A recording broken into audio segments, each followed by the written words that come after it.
স্বামীর কাছে ঋণের টাকা পাবেন বলে এক নারীর শেষ সম্বল দুধের গরুটি নিয়ে গেছেন এক বিএনপি নেতা। গরুর বাছুরটিকে কোলে করে বিচার চাইতে আদালতে আসেন অসহায় সেই নারী।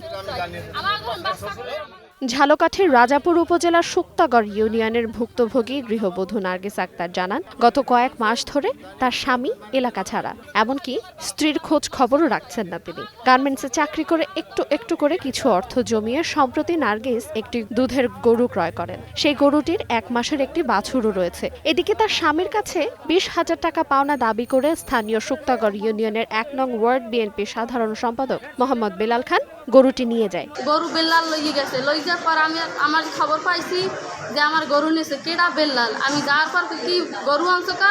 টাকা পামু 20,000 টাকা দাও 20,000।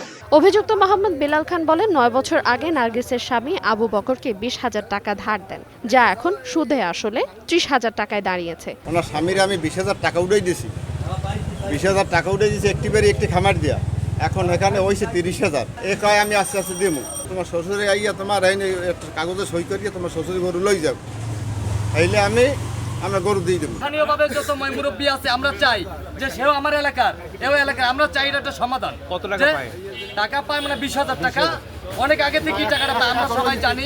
তবে এই ঘটনায় আদালতে কোনো মামলা হয়নি।